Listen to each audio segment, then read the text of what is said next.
that this idea of critical self-awareness,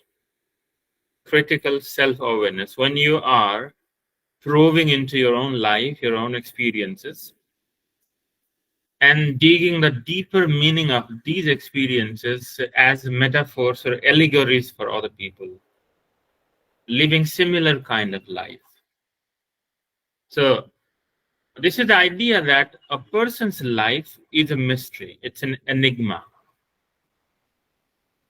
Sometimes we might have overlooked our own emotions, our own feelings, our own encounters, our the upheavals and the, let's say, phases of upbringing, phases of growth, and probably whatever we thought to be glorious or divine at one point of time might begin to appear to be trivial to us without somebody actually making us realize that triviality. Because we lived in new circumstances, met new people, had new experiences, we began to feel that whatever we deified or divinized 10 years ago or glorified 15 years ago now appears so trivial.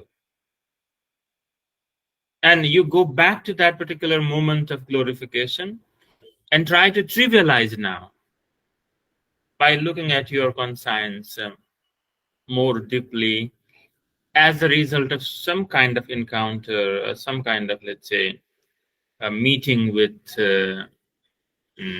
difficulties or epiphanies or awareness of some kind. So this is critical self-awareness in which you look at your life, go back to that moment in the past or even present probably, and look at it by trying to judge yourself in a balanced manner, but with evidences from your own experiences.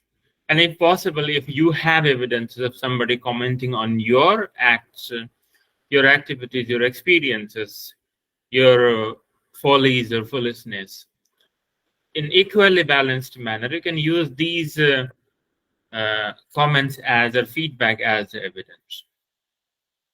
So I find it much more difficult but equally interesting to write about oneself, write about myself in a very critical sense.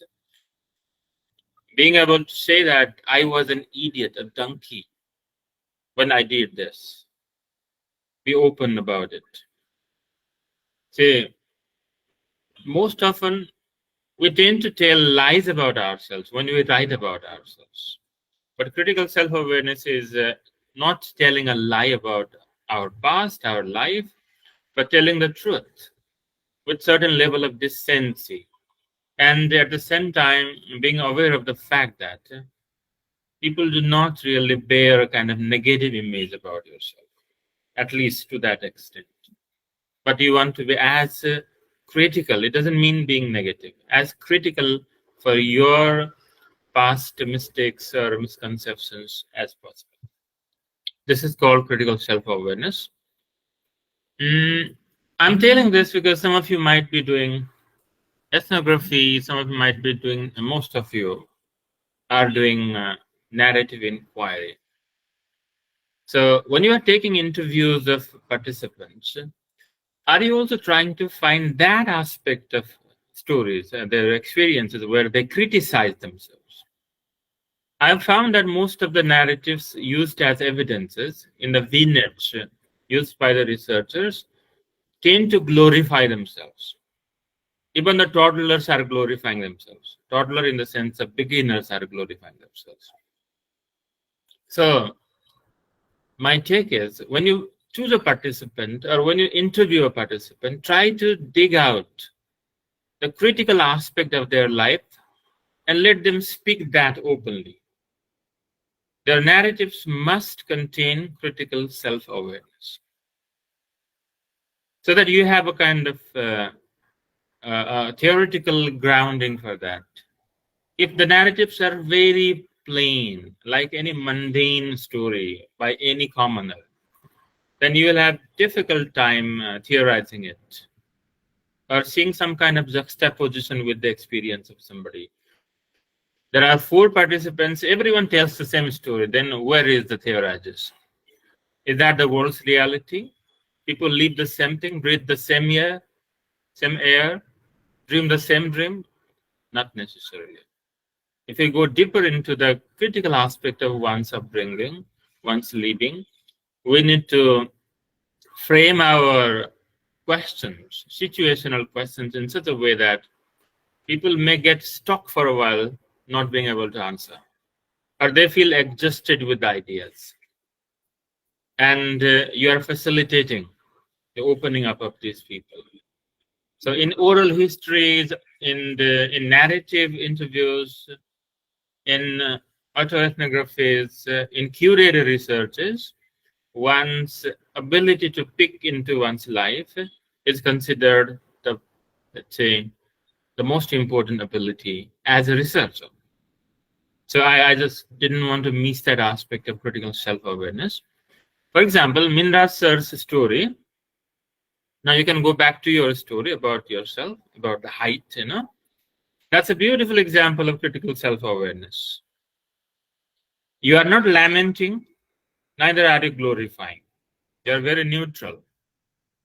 But maybe at one point of your life, you are lamenting about your height, right? But not, you don't do that. But you are lamenting about your height now.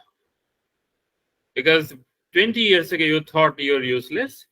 And now you think you're really useless at that time, thinking about your deficiency or considering that to be your deficiency, right? So critical self-awareness is where we really have a fault line. And we try to correct that as a character today. Ours is a corrected character from what used to be a weakness 20 years ago. So you saw the breeze between that gap and the fulfillment today. But at the same time, not glorifying the present at the same time. Showing the possibility of similar misgivings or gaps for the present. That would be seen by an outsider. That would be seen by yourself in a gap of time, with new experiences, with new encounters in the future. So these approaches make us very much open, liberal, autonomous, and free from biases.